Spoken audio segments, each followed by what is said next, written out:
Meron ba kayong kamag-anak na OFW? At kung hindi man, sigurado ako may kakilala ka na kaibigan, kapatid, magulang, o anak na lumipad sa ibang bansa para magtrabaho. Alam natin yung bigat ng sitwasyon na yan. Ako, dito sa atin, halos karamihan ng naka-tune in sa atin, halos karamihan ng member ng discipleship group online ay nagtatrabaho sa abroad. And syempre, alam natin yung sitwasyon na yon. Ilang buwan, minsan taon na hindi mo nakikita ng personal ang iyong mahal sa buhay. Hindi ito madali. Pero napansin nyo ba, may kakaibang nangyayari kapag nagkausap kayo sa video call ng mahal mo sa buhay na nasa malayong lugar. Naalala ko yung isang batang umiiyak kasi sobrang miss na miss niya yung tatay niya na nagtatrabaho sa abroad. Araw-araw siya malungkot, walang gana kumain, palaging moody. Pero isang araw, biglang tumunog yung phone ng video call na nandun pala yung tatay niya, nagbi-video call at tinatawagan siya. At nung nag-flash yung muka ng tatay niya sa screen, grabe, biglang nagbago yung atmosphere. Hindi naman niya nahawakan yung tatay niya. Wala naman nagbago sa bahay nila, hindi naman umuwi yung tatay physically. Pero nung narinig niya yung boses nung tatay niya, nung nakita niya yung ngiti nung tatay niya, nung nakita niya yung mukha na ilang buwan niyang hindi nakikita, biglang gumaan yung dibdib niya. Bigla siyang na-encourage. Yung takot, napalitan ng tapang. Yung lungkot, napalitan ng pag-asa na uuwi at uuwi din ang kanyang tatay. At minsan, ganyan ang buhay. May mga seasons tayo na parang malayo ang Diyos. Parang ang bigat ng buhay. Parang hindi mo alam kung saan ka pupunta. At kahit paulit-ulit mong sabihin sa sarili mo na kaya ko to. Pero ang totoo, may mga moments na hindi mo talaga kaya. May mga bagong bagay na hindi mo alam kung paano sisimulan.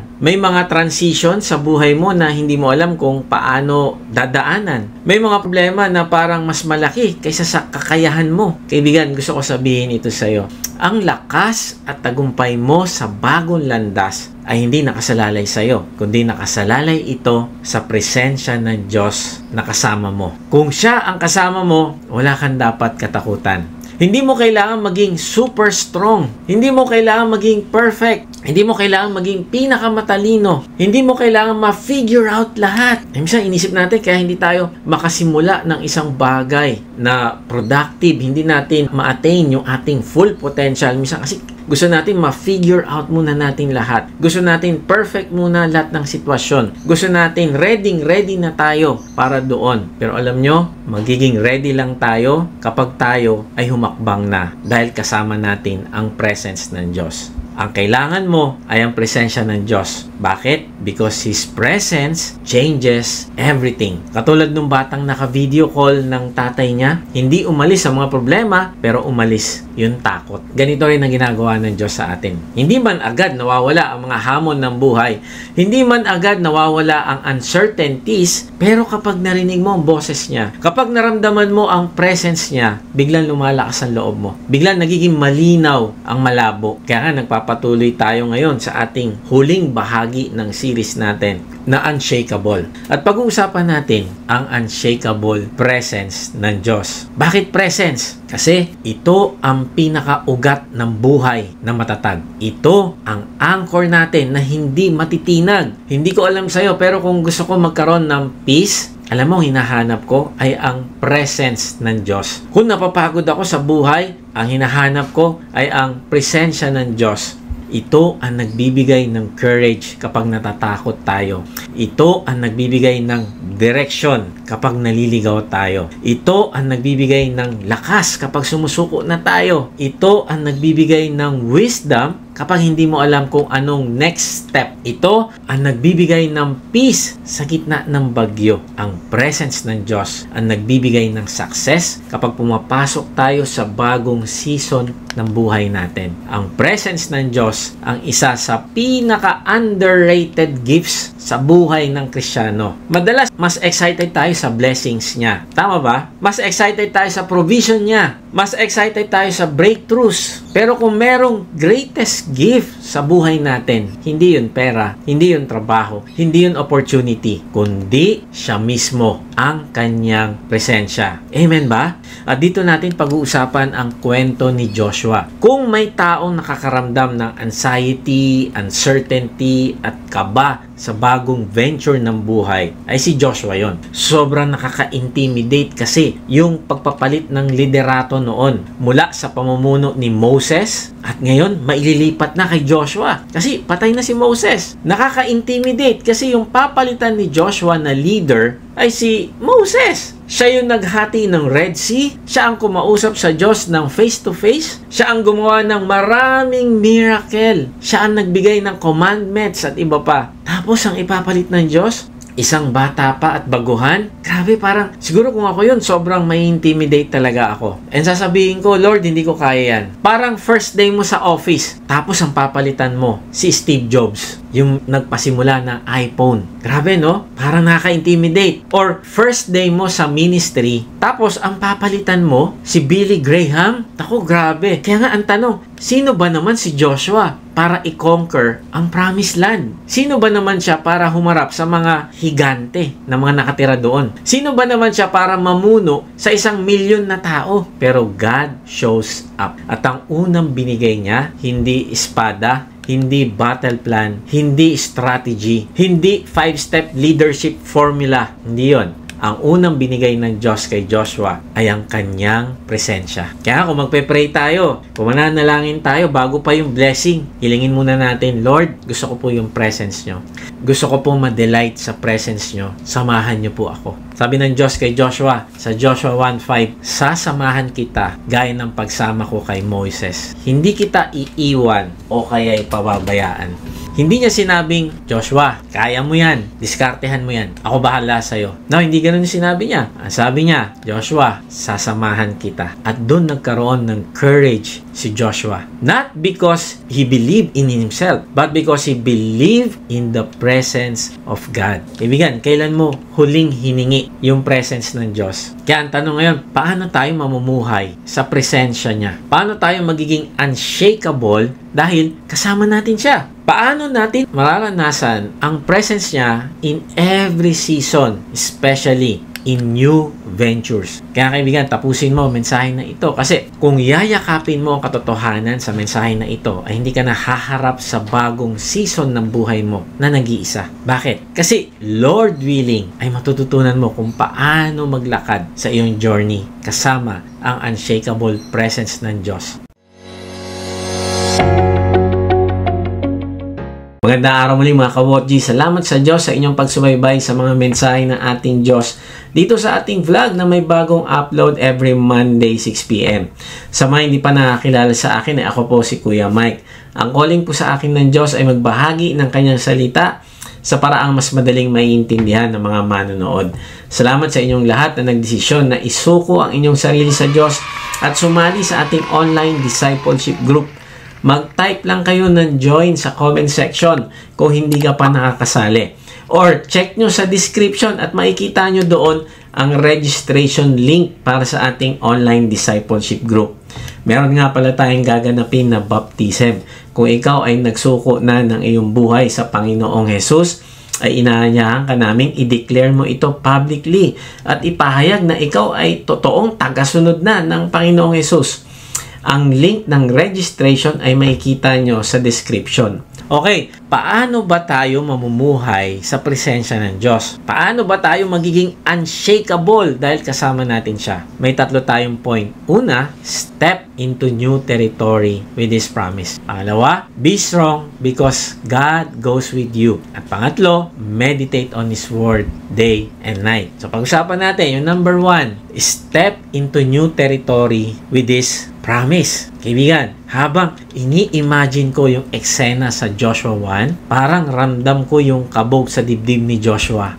Hindi kasi ito maliit na assignment. Tapos si Moses na isang spiritual giant ng Israel, wala na siya, patay na. So parang inisip siguro ni Joshua, patay. Paano yan? Mag-isa na lang ako, kaya ko ba ito? Alam mo, sabi ng Diyos kay Joshua, patay na ang lingkod kong si Moses, kaya ngayon, maghanda kayo. Ikaw at ang lahat ng Israelita sa pagtawid sa ilog ng Jordan, papunta sa lupaing ibibigay ko sa inyo. Grabe, walang warm-up talk ang Diyos. Hindi sinabi na, Joshua, okay ka lang ba? Kumusta ka na? Medyo ready ka na ba? Ang Diyos parang hindi yung, naku, baka mabigla ako si Joshua. No. Sinabi agad ng Diyos, maghanda kayo. Ikaw at ang lahat ng Israelita sa pagtawid. Bakit? Kasi yung readiness natin, hindi nakasalalay sa atin. Ang readiness natin, nakasalalay sa kahandaan ng Diyos na samahan tayo. Sa panahon na minsan feeling natin, hindi pa tayo ready, ayun naman ang time na sasabihin sa'yo ni Lord na, bangon ka na, gawin mo ito. Bakit? Kasi gusto niya magtiwala ka sa Kanya. Minsan sasabihin sa'yo ni Lord, anak, bangon ka na at mag-lead ka ng isang discipleship group o mag-share ka ng gospel. Kaya lang sinasabi mo kay Lord, Lord, hindi pa ako ready, baka magkamali ako. Pero sa totoo lang, kaibigan, ang hinihingi ng Diyos sa iyo ay hindi ang readiness mo, kundi ang obedience mo. Maaaring may bagong trabaho, bagong ministry, bagong calling, o bagong role sa family ang gusto ng Diyos na gawin mo, kaya lang parang nakaka-overwhelm. Kaibigan, hindi aantayin ng Diyos na maging ready ka kasi hindi naman nakasalalay sa iyo ang tagumpay mo, kundi sa presence niya.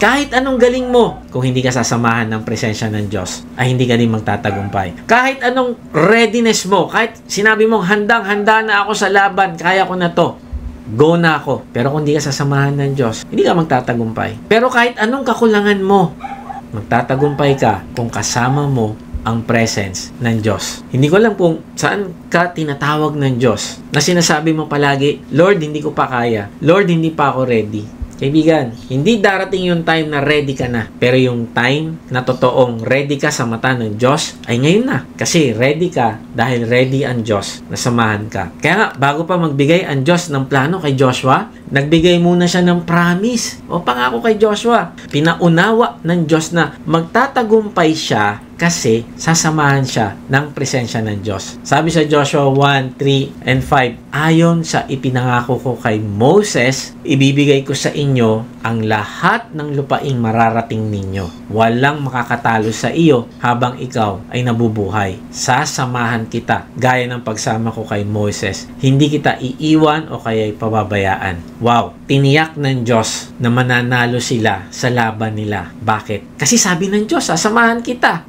Hindi kita iiwan o kaya pababayaan. Para sa Diyos, siguradong-sigurado siya na magtatagumpay sila. Bakit? Kasi sigurado siya sa sarili niya na sasamahan kita, Joshua. Kaibigan, ito yung puso ng Diyos na gusto kanyang samahan at iparanas sa iyo ang buhay na makabuluhan at buhay na may tagumpay kapag kasama mo siya. Ang ibig sabihin ng new territory ay hindi lang physical na lupa, kundi maaaring ito ay bagong responsibility sa iyong buhay. Bagong season, bagong role, bagong labanan, bagong pagsunod, o bagong hakbang ng pananampalataya.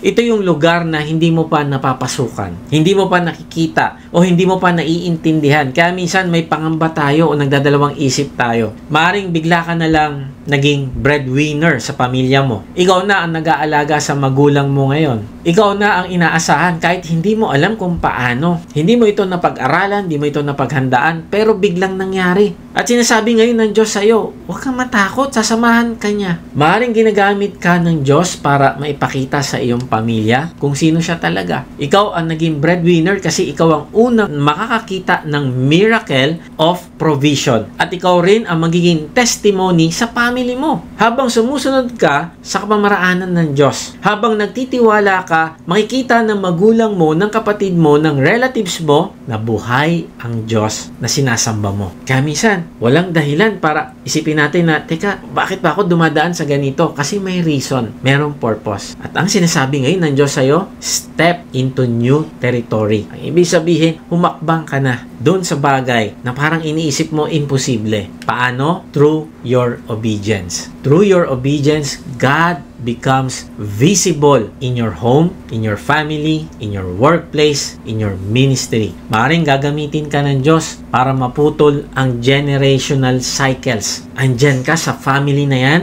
o andyan ka sa mga mahal mo sa buhay para putulin ang cycle ng utang, cycle ng irresponsibility o cycle ng brokenness sa pamilya. Kaya nga, huwag kang matakot. Ang kailangan mo gawin, sumunod ka sa Diyos. Kayang tanggalin ng Diyos ang mga masasamang habits sa pamamagitan mo kung susunod ka sa Kanya. At kahit iniisip mo, hindi ko yata kaya. Ni sa sarili ko, parang hindi ko kaya magbago. Kaibigan, humakbang ka kasi sasamahan ka ng Diyos. Maring kaya ka nasa new territory, sinasanay ka ng Diyos na magtiwala sa Kanya araw-araw. Hindi monthly, hindi weekly, kundi araw-araw tatakbo ka sa Kanya at aasa ka sa Kanya. O kaya hinahanda ka niya sa isang future assignment na hindi mo pa nakikita. Ginagawa niya ang puso mo na matatag. Sinasanay niya ang character mo na maging mature. Tinitrain niya ang puso mo na maging malambot at mapagmahal. And minsan, naiinip tayo, Lord, bakit ganito? Bakit ganyan? Bakit ganito yung nangyari ngayon? Parang hindi ko makita yung future. Pero minsan, tinitrain ka pala ng Diyos. At dahil dumadaan ka dyan, ang sinasabi niya lang sa'yo, humakbang ka na may pagsunod. Humakbang ka na may pagtitiwala sa akin. At ang tinitrain niya pala ay yung puso mo na magkaroon ng pagbabago. Magkaroon ng humility, magkaroon ng faith, magkaroon ng pagtitiwala sa Diyos na alam niya ang lahat ng ginagawa niya, alam niya ang plano niya, kaya yung plano niya at yung kalooban niya ay willing ka ngayong sundin ito. Sasanayin mo yung sarili mo na sa lahat ng decision mo, sa lahat ng gagawin mo, i-consult mo kay Lord. Bubuksan mo ang iyong Bible at tatanungin mo, Lord, ito pang nasa isip ko na ito ay naka-align pa sa kalooban mo. Maring ginagawa niya ang leadership mo na maging mas mapagkumbaba at effective. Minsan, sasabihin niya sa'yo, ready ka na, mag-lead ka na. O, ready ka na, mag-volunteer ka dito. Ready ka na para gawin ito. Alam mo, nakaka-bless kahapon sa aming D-group, meron doon isa sa akin, mga kasamahan, sabi niya, gusto ko ring magbahagi ng salita ng Diyos. Gusto ko ring mag-speak. And yun talaga yung desire ng puso ko. Kaya lang, parang hindi pa ako ready. Minsan, may mga bagay na hindi ko pa kayang i-give up. O minsan, may mga bagay na pabalik-balik pa rin sa akin na palagi pa rin ako nadadapa. And alam mo, yung puso niya napaka-buti, napaka-mapagpakumbaba. At minsan, ang tinuturo sa atin ni Lord para maging effective tayo na manggagawa ng Diyos ay umamin ng ating kasalanan. Kung halimbawa, merong challenge, pag sinabi ng Lord, gawin mo ito, huwag kang matakot. Huwag kang magdalawang isip. Ang sabihin mo, Lord, gagawin ko ito kasi kasama kita. So, ano yung nababago doon? Ang nababago doon yung puso natin. Yung puso natin na minsan mas mahal natin yung sarili nating pride. Yung puso natin na minsan mas gusto natin yung convenience. Parang ayaw nating umalis doon sa comfort natin. Pero ang sinasabi ng Diyos, makbang ka na. Gawin mo na yan kasi sasamahan kita. Kaibigan, hindi ko alam kung ano ang new territory na pinapapuntahan ng Diyos sa iyo. Pero alalahanin mo, ang pangako niya na sasamahan ka niya at hindi iiwan. Kaya sabi ni Lord kay Joshua, maghanda kayo. Sa Hebrew, ang maghanda ay hindi casual. It means stand up, wake up, gising na, step forward. Parang sinasabi ng Diyos, Joshua, huwag kang manatili sa takot. Sumulong ka na. Sabi pa ng Diyos, ibibigay ko sa inyo. Alam mo, sa original language, past tense ito. Sabi sa English translation din, I have given. Grabe, hindi pa ito nakikita ni Joshua, pero para sa Diyos, tapos na. Sabi ng Diyos, binigay ko yun sa inyo. Kukunin nyo na lang. Kaya sabi ni Matthew Henry, though yet unconquered, it is as sure to you as if it were in your hands. Then sabi pa ng Diyos, walang makakagapi sa iyo habang ikaw ay nabubuhay. Grabe, no? Ang ibig sabihin ay mananalo sila, hindi dahil malakas sila, kundi dahil kasama nila ang presensya ng Diyos. Kaibigan, pumasok ka na ba sa restaurant na may reservation under your name? Hindi mo pa nakikita yung table mo, hindi mo pa nakikita ang upuan mo, hindi mo pa nahahawakan ng menu, pero para sa'yo na yun. Naka-reserve na. Ganito yung promise ng Diyos. Pinagtagumpay ka na niya. Kahit hindi mo pa ito nakikita. Minsan yung kinakatakutan natin, ang hindi natin alam, pinagtagumpay na pala tayo doon ng Diyos. Pero tayo hanggang ngayon takot na takot pa rin. Hindi pa tayo humahakbang. Pero sa Diyos tapos na. Pinagtagumpay ka na niya. Kaya nga ang encouragement niya sa atin, anak, humakbang ka na. Andun na tagumpay ka na. Nakita ng Diyos yun. Ang Diyos, ito yung maganda sa Diyos, hindi siya covered ng time. He is beyond time. Hindi siya apektado ng past, present, at future. Lahat yan, alam niya. Mas malaki siya sa time. Kaya pag sinabi niya tapos na, binigay ko na sa'yo, yun, yung destination mo. Hahakbang ka na lang. At papunta ka na sa tagumpay na yon kung hahakbang ka na may pagtitiwala sa Kanya. Ang hinihingi niya sa'yo ngayon, kumilos ka at sumunod na may pagtitiwala. May isang missionary, tinawag ng Diyos na pumunta sa isang lugar na hindi pa naaabot ng mabuting balita ng kaligtasan. Wala siyang financial support, walang sponsor, walang assurance kung paano siya mabubuhay doon. Pero bumili siya ng one-way ticket. Grabe, parang wala na itong atrasan. Yun na lang natitirang pera niya. Binili niya ng one-way ticket. Bakit? Kasi ang faith ay may kasamang pagkilos. Hindi mo matatawag na faith ang isang bagay na walang kasamang pagsasabuhay. Hindi mo pwedeng sabihin na may faith ka kung wala namang kasamang pagsunod. Hindi mo pwedeng sabihin na naniniwala ka magpo-provide ang Diyos pero gumagawa ka naman ng mga bagay na taliwas sa kalooban niya para lang kumita. Hindi mo pwedeng sabihin may faith ka habang kumakapit ka pa rin sa compromise. Faith is not just belief in the head. Faith is obedience. Faith is saying, Lord, kahit hirap ako, kahit kulang ako, kahit hindi ko alam kung paano na ang bukas, hindi ako gagawa ng mali. Magtitiwala ako na ikaw ang magbibigay ng aking pangangailangan. Hindi mo pwedeng sabihin na may faith ka kung lagi mong inuuna ang sarili mong logic kaysa sa leading ng Diyos. Kung may faith ka, you obey even when it does not make sense. Hindi mo pwedeng sabihin na may faith ka kung pinipili mo pa rin ang comfort kaysa sa calling. Hindi mo pwedeng sabihin na may faith ka kung umaatras ka agad kapag hindi mo pa nakikita ang buong plano. Hindi mo pwedeng sabihin na may faith ka kung gusto mo ng ebidensya bago ka sumunod. No, hindi ganun. Faith obeys first. Evidence comes later. Hindi mo pwedeng sabihin na may faith ka kung mas naniniwala ka sa kakulangan mo kaysa sa kakayanan ng Diyos. Bakit? Kasi yung pananampalataya, nakikita ang kakayanan ng Diyos at hindi ang ating limitasyon. Ganun ang faith. Hindi mo pwedeng sabihin na may faith ka kung kaya mo mag-obey kapag convenient lang. Bakit?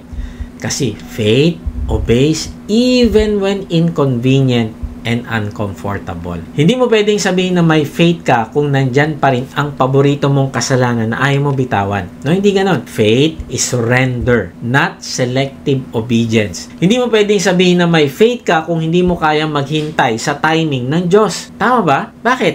Kasi faith waits with trust, not impatience. Hindi mo pwedeng sabihin na may faith ka kung puro salita pero walang lakad. Bakit? Because faith without action is dead. Alam mo yung missionary, pagdating niya doon sa lugar ng kanyang misyon, doon naman nag-provide ang Diyos. Unti-unti, araw-araw, ay binibigay ng Diyos ang kanyang pangailangan. May pamilya na nag-offer ng matutuluyan sa kanya. May pagkain na dumarating sa tamang araw at oras. May mga puso na naging open sa mabuting balita ng kaligtasan. At matapos ang ilang buwan, marami ang tumanggap at nanampalataya sa Panginoong Yesus. Bakit? Because provision follows obedience. Ulitin natin to. Because provision follows obedience. Sumunod ka muna at susunod ang provision ng Diyos. Sabi ni John Barrett, wherever God guides, He always provides. He provides us with power, strength, skill, knowledge, wisdom, and endurance. Grabe. Kaibigan, hindi mo kailangan ma-figure out ang lahat bago ka sumunod.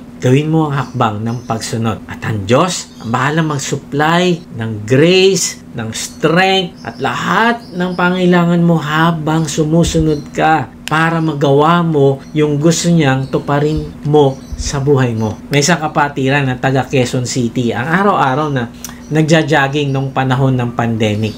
Habang tumatakbo, may naririnig siyang prompting ng Holy Spirit. Ang sabi ay, share the gospel to at least one person every day. Sabi, yun yung prompting. Siyempre, nahihiya siya, natatakot siya. Hindi kasi siya pastor, hindi din siya preacher, pero sumunod siya. Isang araw, habang nagja-jogging siya sa UP Oval, lumapit siya sa isang security guard. Kuya, pwede ba kitang ipag-pray? Nagulat siya kasi umiyak yung guard. Sabi ng guard, ako sir, bakit ako? Hindi naman ako mahalaga. Ganun pa man, na ibahagi niya ang Panginoong Yesus at ang gwardya ay tumanggap sa Panginoong Yesus. Sumunod na araw ay ibang tao naman ang binahaginan niya hanggang sa araw-araw at linggo-linggo ay ginagawa na niya ito. Within months, over 40 people heard the gospel. Bakit? Kasi may isang taong nagdesisyon to step into new territory. Hindi familiar yung territory na yun, nakakatakot. Mag-share ako ng gospel, nakatakot yan,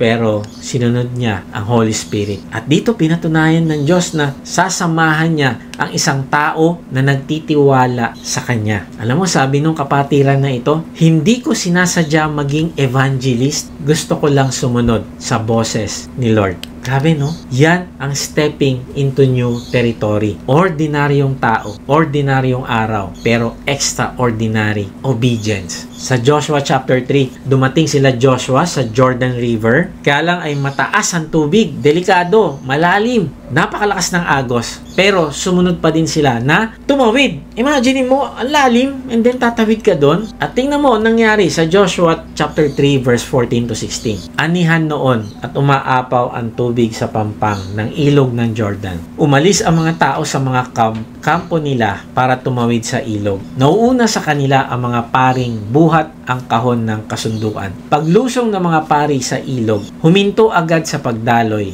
ang tubig. Ang ganda nitong verse na ito. Kailan huminto sa pagdaloy ang tubig? Nung lumusong ang mga pari. Hindi nila inantay na mahati muna ang tubig para sila makatawid. Kundi kahit malalim pa, nakikita nila malalim yan. Hindi, dire-diretso lang tayo. May gagawin ng Diyos. Kasama natin siya. And then paghakbang nila, nahati yung Jordan River. Alam nila na gusto ng Diyos na humakbang muna sila na may pagtitiwala bago niya isunod ang miracle at ipakita niya na kasama nila ang presensya ng Diyos. And minsan, nakakalungkot tayo, inisip natin, kailangan muna, gawin mo muna ito Lord bago ako sumunod. Kailangan muna, makita ko muna sa aking mahal sa buhay na interested sila sa'yo and then tsaka ako mag-share ng gospel. No, hindi ganon. Humakbang ka na may pagsunod at may gagawin ng Diyos. Kaibigan, ganito din ang kwento ng missionary. Ganito din ang kwento ng kapatiran nating nagja-jogging sa UP. Ganito din ang kwento ni Joshua. At ganito din ang kwento mo kung hahakbang ka ngayon na may pagtitiwala. Kaibigan, step into new territory with His promise. Sasamahan ka niya at hindi ka iiwan.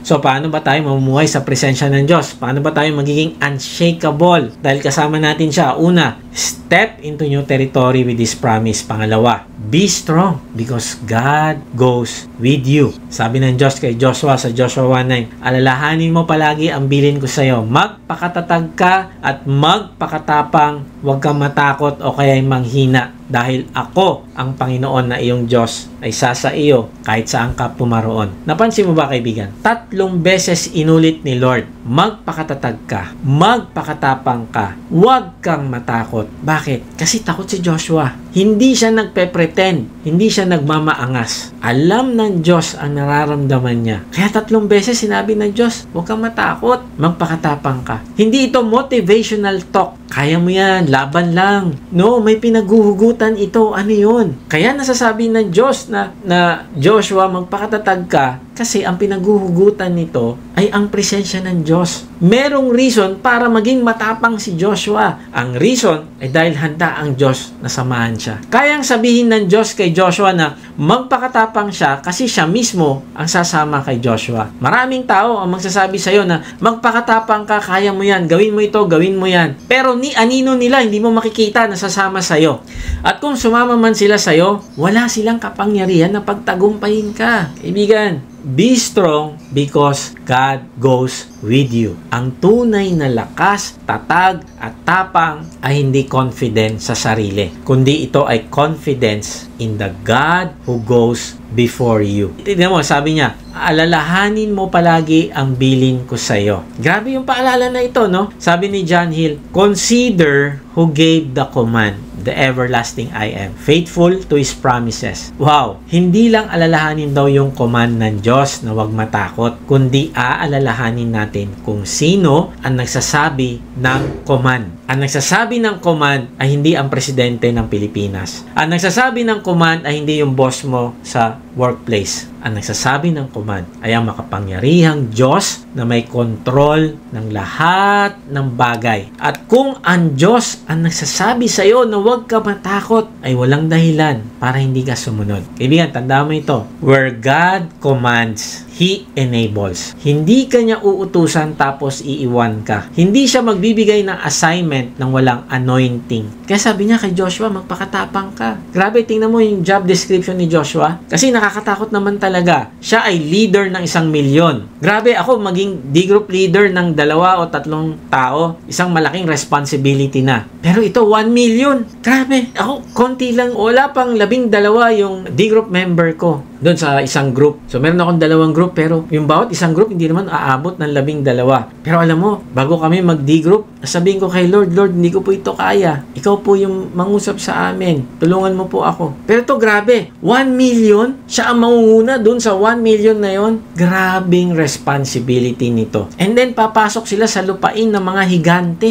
Lalabanan nila ang mga matitibay na lungsod at military forces ng Canaan. Siya ang mangunguna sa digmaan. Sa kanya nakasalalay ang kanilang direksyon at future. Magdidistribute siya ng lupa sa mga Israelita. Siya ang magdidisiplina ng mga taong hindi sumusunod sa Diyos o nagrereklamo. Kaya nga sabi ni Matthew Henry, Joshua is to encourage himself with the presence of God. Let not thy own infirmities dishearten thee. Ang ibig sabihin, ang magbibigay ng tapang kay Joshua ay hindi kung marami silang sandata na binigay ng Diyos. Hindi. Ang magbibigay ng tapang sa kanya ay kung mangangako ang Diyos na sasamahan sila. Ang tapang ay hindi galing sa I can do this. No. Ang tapang ay galing sa God is with me. Kaibigan, tandaan mo ito. Fear is normal. Pero ang hindi normal ay yung nananatili ka pa din sa pagkatakot kahit sinabi na ng Diyos sa iyo na sasamahan ka niya. Courage is not the absence of fear. Courage is moving forward with fear in your chest because God is standing beside you. Alam nyo, nung taong 2022 ang Russia ay nag-invade sa Ukraine. Maraming cities gaya ng Kiev, Kharkiv, and Mariupol ang binomba. At habang nagtatago ang mga Ukrainian sa basements, may mga Kristiyanong nagtipon-tipon sa mga underground, sa mga subway tunnels at basement shelters. Documented ito ng BBC, Christianity Today, Reuters at iba pang global news outlets. Now, anong ginagawa nila doon sa basements, undergrounds? Anong ginagawa nila? Nagwo-worship sila, humihingi ng kapayapaan, nagpapalakas ng isa't isa sa salita ng Diyos. Merong isang Ukrainian Christian na nagsabing, we are afraid. Napaka-honest niya, no? Sabi niya, we are afraid, but Jesus is with us and that is enough. Hindi nawala ang bomba pero hindi sila tuluyan nagpadala sa takot. Bakit? Because courage rises wherever God is present. Kaibigan, ganon din sa atin. Hindi man literal na bomba ang dinadaanan mo ngayon pero pwedeng emotional bombs gaya ng anxiety, betrayal, burnout, sickness, financial collapse, family conflict. At kahit nanginginig ka, kahit walang clarity, kapag kasama mo ang Diyos, lumalabas ang tapang mo na hindi mo alam na meron ka pala. Sa isang church sa Manila noong 2021, may isang tatay na ilang dekada ng adik sa alak at bisyo. Nasira ang pamilya niya. Nawala ang respeto ng mga anak niya. Nawalan siya ng self-worth. Pero isang araw, dinala siya ng asawa niya sa church. Doon niya narinig ang gospel. Umiyak siya. Bumagsak siya sa harap ng Diyos. Sabi niya, hindi ko kaya pero Lord, samahan samahan mo ako. At doon nagsimula ang miracle. He joined a recovery group. Naalala nyo yung pinag-usapan natin kanina? Kapag humakbang ka na, susunod ng miracle. So anong ginawa niya? Humakbang siya. Sabi niya, hindi ko kaya. Pero sa'yo na ako, Lord. Susuko na ako sa'yo. Hahakbang na ako papunta sa'yo. So anong ginawa niya? He joined a recovery group. Nagsimula siya magbasa ng Bible. Sumama sa discipleship group.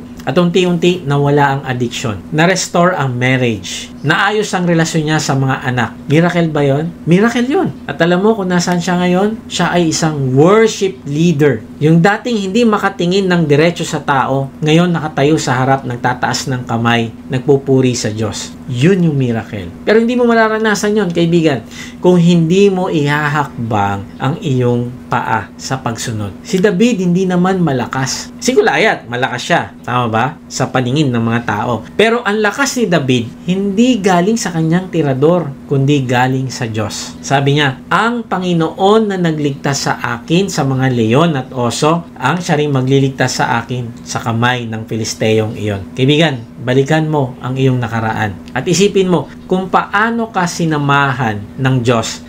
At kung paano kanya tinulungan noon, ganun ka din niya sasamahan at tutulungan ngayon. Sabi nga ni John Bloom, David was not self-confident. He was God-confident. Sabi din ni John Piper, God's assignments come with a special sense of His presence. Grabe, no? Kapag binigyan ka ng assignment ng Diyos, sasamahan niya yan ng kanyang presence. Kaya kaibigan, sumunod ka. Simulan mo tanungin, Lord, ano ba yung direction mo sa akin? At susunod ako. At pag ginawa mo yun, mararanasan mo yung presence niya. Mararanasan mo yung miracle. Kaya kung may battle ka ngayon, hindi mo kailangan maging fearless. Kailangan mo lang maging puno ng pananampalataya. Kaya lang ang tanong, paano natin ito i-apply sa ating buhay?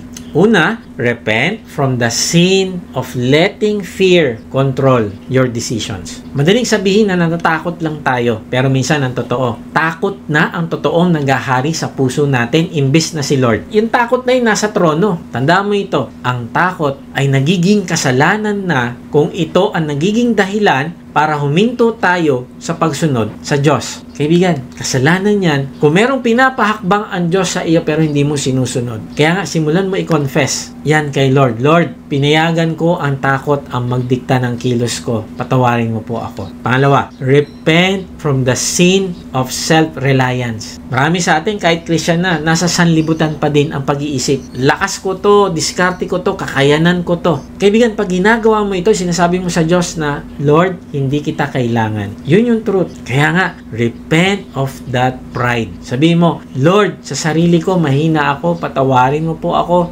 sa pag-realize sa sarili ko. Now, I choose to trust your presence. Sabi ng Panginoong Hesus, apart from me, you can do nothing. At pangatlo, repent from the sin of delayed obedience. Kapag pinatagal natin ang pagsunod, ang tawag doon ay hindi waiting. Ulitin ko, kapag pinapatagal mo ang pagsunod sa Diyos, ang tawag dyan, hindi waiting. Ang tawag doon ay disobedience. Sabi ng Diyos kay Joshua, arise, bangon, tumayo ka na. Hindi arise kapag ready ka na. Hindi arise kapag hindi ka na takot. Kaya kaibigan, pagsisihan mo kung saan ka nagpo-procrastinate na sundin ang kalooban ng Diyos. Sabi mo, Lord, pinatagal ko ang pagsunod, patawarin mo po ako, tulungan mo po ako, susunod na po ako ngayon. Sabi ng Diyos, today, if you hear His voice, do not harden your hearts. At pangapat, repent from the sin of isolation. Nakakalungkot. Kasi may mga kapatiran na umiiwas sa mga tao, umiiwas sa mga leaders, umiiwas sa discipleship, umiiwas sa accountability kasi ayaw nating ma-expose ang weakness natin. Pero kaibigan, tandaan mo ito, ang isolation ay pinamumugaran ng spiritual defeat. Diyan ka matatalo.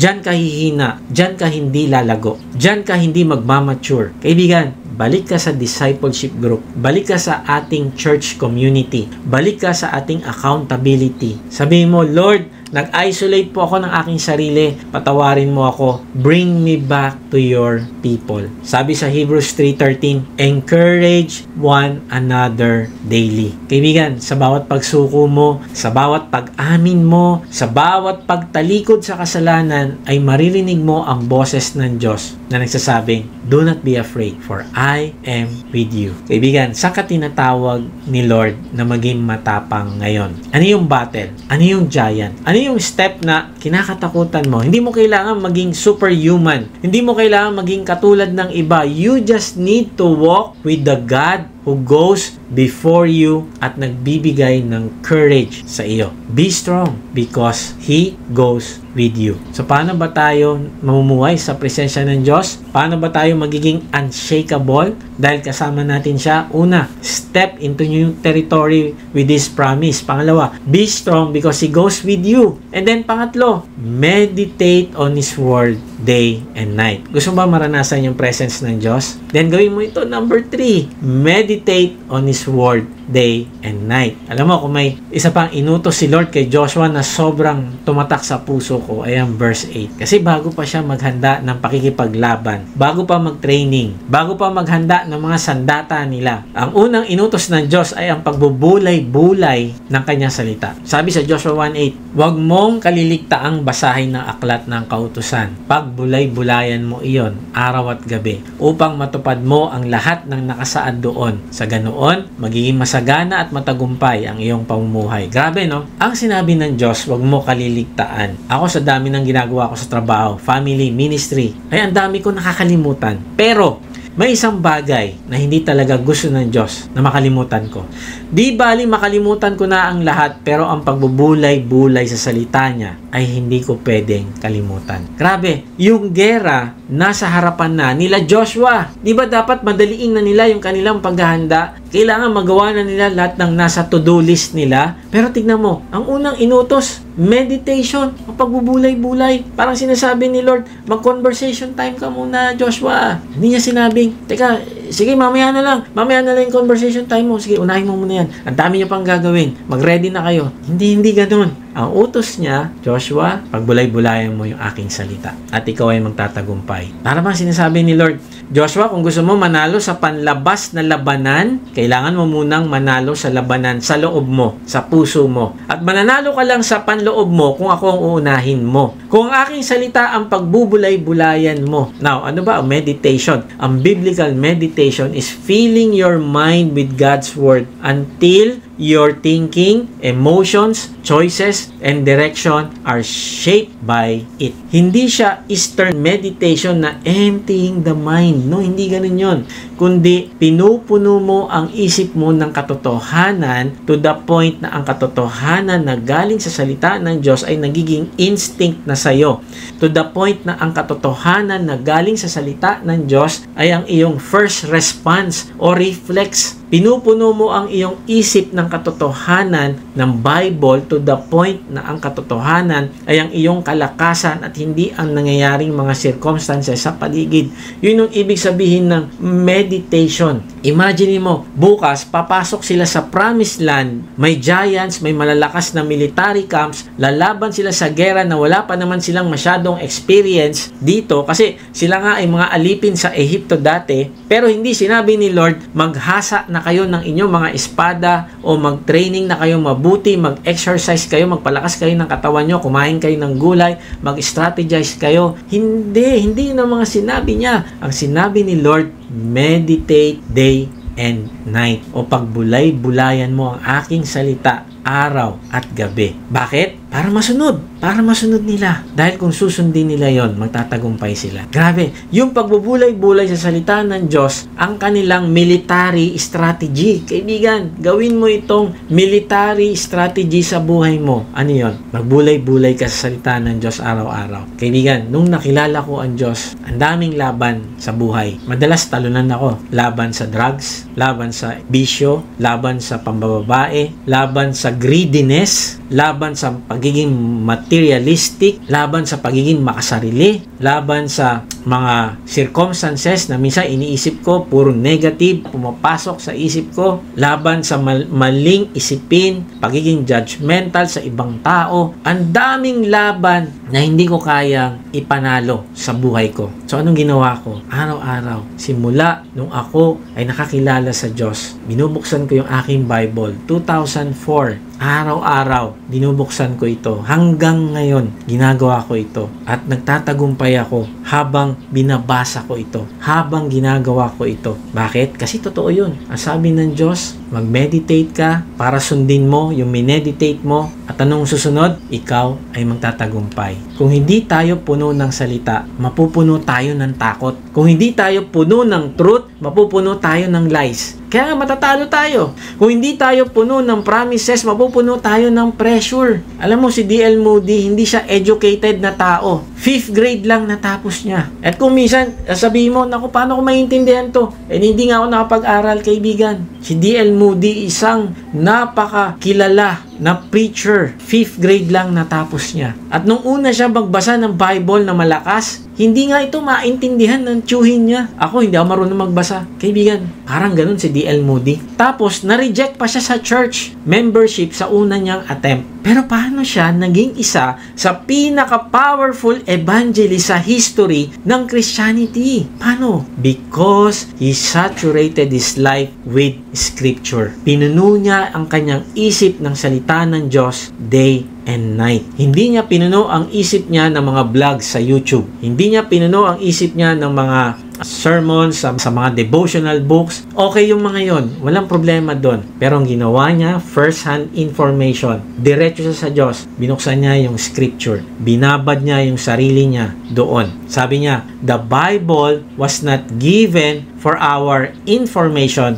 but for our transformation. Alam mo kaibigan, nagkaroon ng pagbabago sa kanya. Yun yung sinasabi nating tagumpay. Yun yung sinasabi ng Diyos na magtatagumpay ka. Ang pagbabago mo ay isang napakalaking tagumpay sa buhay mo. Hindi yung pera, hindi yung edukasyon, pero yung pagbabago mo, isang napakalaking tagumpay. At yun ang ginawa niya. Araw at gabi, pinagbulay-bulayan niya ang salita ng Diyos. Hanggang sa puntong hinulma ng salita ng Diyos yung kanyang pag-iisip, pagsasalita, paggawa ng ministry. Ang mga messages niya, hindi naman super eloquent o napakagaling mag-speak na tao, pero ito ay puno ng salita ng Diyos. Bakit? Puno ito ng katotohanan kasi kung ano yung binabad niya, kung ano yung inilagay niya sa kanya, yun yung ilalabas niya. Ito ay powerful kasi puno ng katotohanan na galing sa Diyos. At doon nanggagaling yung authority niya.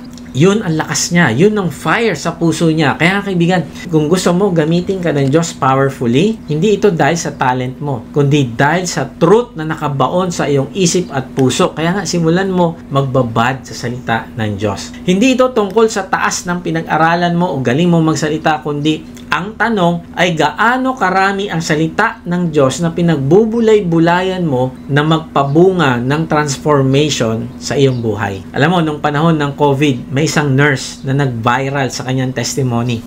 Araw-araw niyang kinakaharap yung takot. Araw-araw siya may nakikitang namamatay. Araw-araw niya nararamdaman na baka ako na yung susunod. Pero anong ginawa niya? Kinabisado niya yung Psalms 23. Ito ang meditation niya araw-araw at bawat pasyente, bawat sheep, pabulong niyang inuulit-ulit. The Lord is my shepherd. Even though I walk through the valley of the shadow of death, I will fear no evil. Grabe no, sabi niya, hindi ako nababaliw dahil araw-araw inuulit ko ang Psalms 23. Grabe, ang daming nurse ang na-depress nung panahon ng COVID. Pero sabi niya, hindi ako napabilang sa kanila kasi pinagbubulay-bulayan ko ang salita ng Diyos. May isang Filipino business owner, nangyari ito sa pagitan ng 2021 to 2023, na nag-share ng testimony. Bawat araw, isang chapter of Proverbs ang pinagbubulay-bulayan niya. Hindi siya nagmamadali. Pinagninilay-nilayan niya ito mabuti. Pinakikinggan niya. Sabi niya, the word became my mentor. Alam mo na diretso ang paraan ng pagpapatakbo niya ng kanyang negosyo. Naging tama ang decisions. Ina-apply niya ang integrity. Naging clear ang direksyon na gusto ng Diyos. Na-involve ang Diyos sa kanyang business. Naging solid ang kanyang leadership. At sa aking sariling testimony, ganun din ang ginawa ng Diyos. Napaggabay sa akin sa trabaho at sa lahat ng area ng buhay ko habang nagme-meditate ako ng salita niya. May mga araw na nawawala ako sa direksyon pero habang binabasa ko ang salita ng Diyos ay ibinabalik niya ako ulit sa tamang daan na naka-align sa kanyang purpose. Nung pinagbulay-bulayan ko yung Leviticus 19:5, alam mo, pinaalala sa akin ng Diyos, na kung sasamba ako sa Kanya ay sa paraang katanggap-tanggap sa Kanya. Kung i-offer ko ang aking buhay ay sa paraang katanggap-tanggap sa Kanya. Kung i-offer ko ang aking business ay sa paraang katanggap-tanggap sa Kanya. At na-realize ko na masyado pala akong na-busy sa ginagawa naming pag-develop ng business. Pero hindi ako naging intentional sa pag-guide sa aming mga staff papunta sa Diyos. May mga pagkakataon na nanalangin kami sa umaga, pero hanggang doon lang yon. May pagkakataon na nakakalimutan namin mag-pray bago magsimula at bago magtapos. At sabi ko, salamat Lord kasi hindi mo kami dinesign na umasa sa aming sarili, kundi tumakbo kami sa iyo araw-araw. Dahil wala naman kaming magagawa kung nakadepende kami sa aming sarili. So nagpasalamat ako kay Lord. Salamat Lord, ni-remind mo ako. At yun yung benefit kapag binubuksan mo ang iyong Bible. And then ina-apply mo yun sa buhay mo. Sinasalamin mo kung ano yung gustong sabihin ng Diyos sa iyo. Sinasalamin mo kung ano yung gusto ng Diyos na baguhin mo. Kaya nga sabi ko, Lord, thank you. Simula ngayon, ang buhay ko ay paiikutin ko sa iyo. Ikaw ang magiging center. Ikaw ang aking totoong blessing at hindi ang pera. Ganitong klaseng pagbubulay ang sinasabi ng Diyos sa Joshua 1:8. At pag ginagawa mo ito, magkakaroon ng direksyon ng buhay mo at ikaw ay mapapabuti. Sabi nga ni Spurgeon, the righteous man takes a text and carries it with him all day, delighting in it. Kaibigan, kailan ka na-delight na basahin ang Bible? Kailan ka nasabik na paggising mo sa umaga ay ang salita agad ng Diyos ang gusto mo basahin at pakinggan? Kung magiging honest tayo, kailan yon? Sabi ni Spurgeon, ang isang taong matuwid ay binabasa niya ang salita ng Diyos at dinadala niya ito sa maghapon kasama niya upang gawin dahil natutuwa siyang sumunod dito. Then sabi pa ni D.L. Moody, I never saw a fruit-bearing Christian who was not a student of the Bible.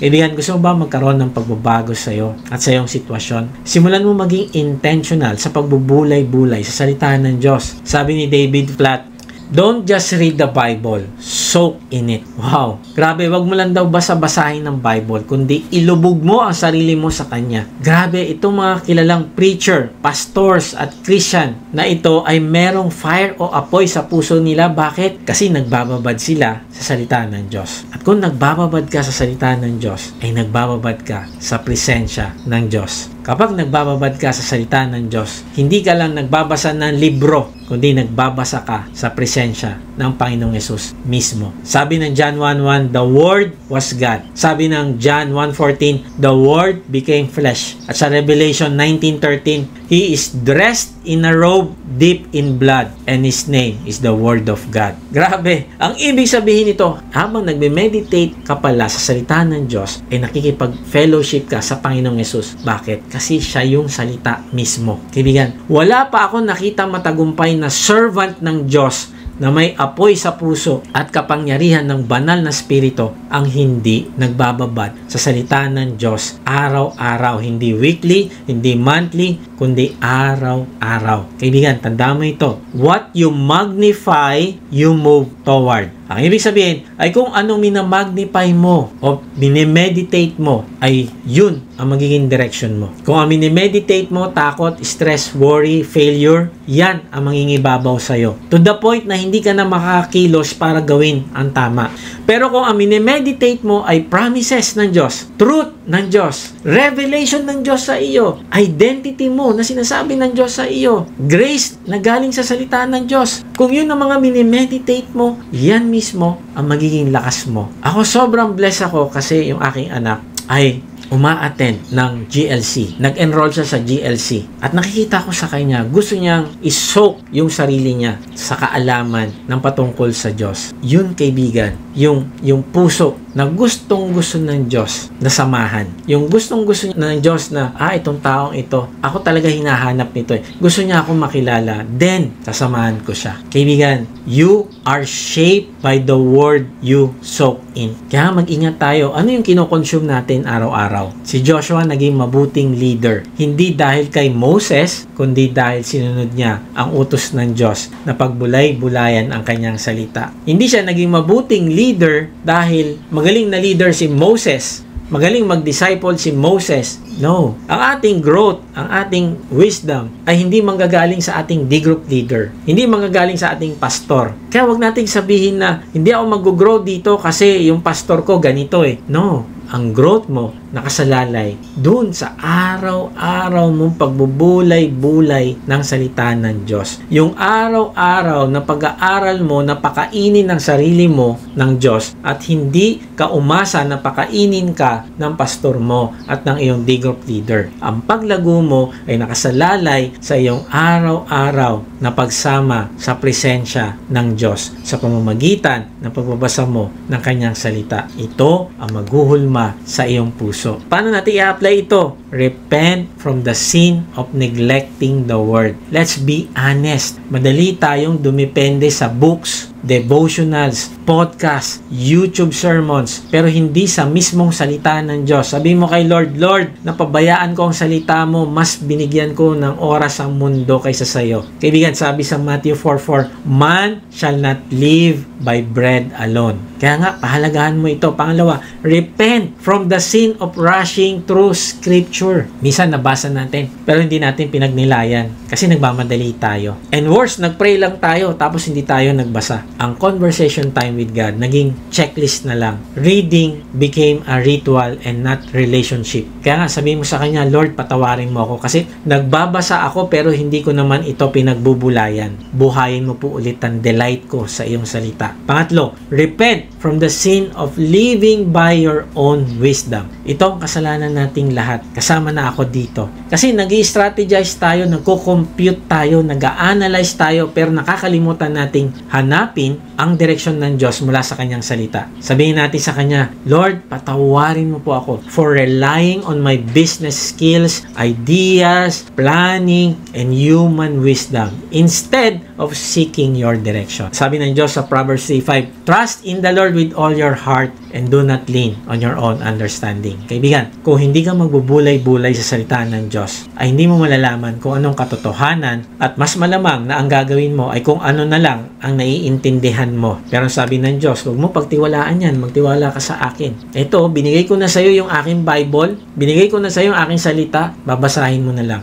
Diyan ka magtiwala. Kaya nga, kung gusto mo magtagumpay, kung gusto mo matupad ang purpose ng Diyos sa iyong buhay, ay alamin mo ang direction ng Diyos sa iyong buhay araw-araw. Hindi weekly, hindi monthly. Magpaagalak ka sa presensya niya at ikaw ay magkakaroon ng wisdom. Bakit? Kasi ang Diyos mismo ang wisdom. At pangapat, repent from the sin of unsubmitted areas. May mga parte ng buhay natin na hindi pa natin sinusuko sa Diyos, gaya ng finances, relationships, work, habits na ayaw nating ibangga sa salita ng Diyos. Kaya nga, ang gagawin natin, ipanalangin natin yung Psalms 139:23. Sabihin natin, search me, O God. Sabihin natin, Lord, tignan mo po yung puso ko, tignan mo kung ano po yung ginagawa ko na hindi niyo po kalooban. Gusto ko pong sumunod at magbago.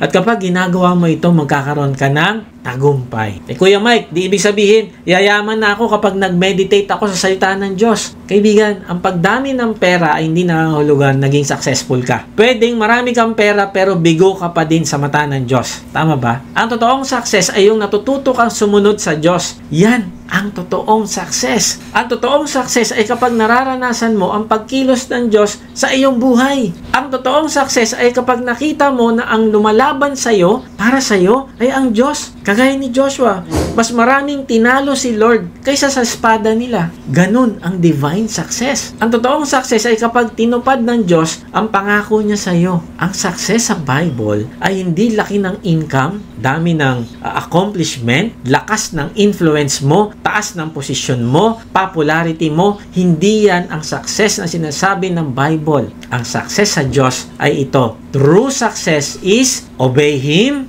meditate on His Word, walk in His presence, then watch Him do miracles you can manufacture. Yan ang totoong success. Kapag nag-glorify ang Diyos sa iyong buhay, yan ang totoong success. Kaya kung gusto mo maging unshakable, hindi sapat ang lakas mo. God is calling you today. Meditate on my word day and night. Then you will be prosperous and successful. Kaibigan, marahil gusto mo maranasan ng presensya ng Diyos sa iyong buhay. Ang unang hakbang ay manampalataya ka sa Panginoong Yesus na nagbayad ng lahat ng kasalanan mo sa krus. Sabi niya, siya lang ang daan. Hindi ka makakapunta sa Ama kung hindi ka dadaan sa Kanya. Hindi mo mararanasan ng presensya ng Diyos dito sa lupa at sa langit langit kung hindi ka dadaan sa Panginoong Yesus. Kaya nga, kahit nasan ka ngayon, sabihin mo ito sa Kanya na may pananampalataya. Sabihin mo sa Kanya, Panginoong Yesus, inaamin ko po na ako ay makasalanan. Patawarin niyo po ako. Nananampalataya po ako